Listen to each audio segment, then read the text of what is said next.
Every man in the brigade had slept with a stiff pecker for longer than any of them cared to recollect. Merely the thought of what awaited them below was enough to make a fellow's mouth go dry and pasty. Over the catcalls came a slurred jibe which set the men to snickering. "Look hyar now, Cap'n. You figure they gonna have any dark meat this time? This chili's done humped so much red stuff he's near forgot what sweet meat looks like."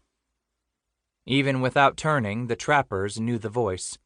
Among mountain men, only 2 of their number spoke with that faintly brazen drawl, and the one named Rose had gone under a couple of years back. That left only Jim Beckwith. Not exactly the ace of spades, but darker than anybody would have expected of a mulatto. Beckwith had come to the mountains some 6 seasons past, hired straight off the St. Louis docks by Rocky Mountain Fur. He had never once looked back, or expressed any notion whatever of returning to civilization. Tall, with skin that had the flat sheen of charred rawhide, he was a gnarled, muscled, lynx-eyed sort of man. Though most of the trappers didn't especially take to him, they'd learned to overlook his highfalutin manner. Not that Beckwith was quarrelsome or brusque or even hot-tempered. He was just genuinely willing to accommodate anyone who didn't speak kindly of smart-mouthed niggers. Knives, guns, or fists, it made no difference to him, and the black man hadn't yet lost his topknot. Besides, he was damned handy with a Hawkins when the gut-eaters went on a rampage, and though it galled some, there weren't many his equal when it came to trapping beaver. All things considered, Beckwith had made a place for himself among the mountain breed, and it was commonly held that his swaggering ways were best tolerated, leastways if a fellow didn't figure to lose a little skin in the bargain. Davy Jackson merely smiled and shrugged, leaving the black man's question to answer itself.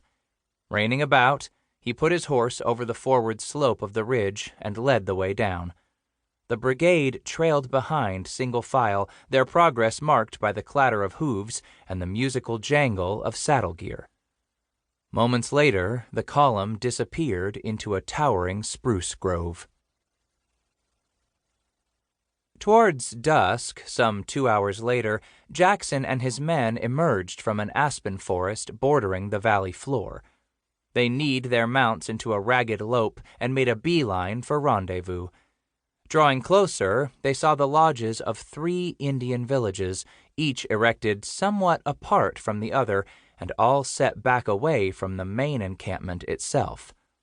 The signs seemed to indicate that the Utes, Shoshones, and Crows had come to rendezvous this year. Since the company actively sought trade alliances with mountain tribes, and only through traders could the Indians obtain the firearms and gewgaws they prized so highly, it was a constant wonder to the trappers that every Indian in Kingdom Come didn't turn up at rendezvous. But then, as mountain men often observed among themselves, there was no explaining a gut-eater. None at all. They were just downright peculiar, and having said that, a man had pretty near covered the subject. Jackson's brigade rode into the encampment midst a chorus of barking dogs and shouting mountain men. They were jerked from their horses and embraced in crushing bear hugs by comrades they hadn't seen in close to a year. As they flung from man to man in the drunken crowd, the good-natured pummeling they took raised small billows of dust from their gritty buckskins. Even the Indians came running, drawn by the sheer exuberance of a mountain man reunion.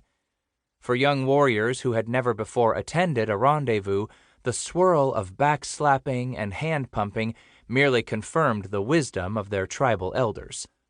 White men, whatever their skills as hunters or fighters, were all demented, touched by the moon beings. Beckwith was one of the first to be dragged down, snatched clean from his saddle by the massive paws of Doc Newell. The vinegary old trapper had taken him under wing back in the early days, instructing him in the ways of beaver and unsociable Indians and all the little tricks that kept a man alive in the wilderness. While they seldom wintered together, they remained compañeros, and for them both, rendezvous was the high spot.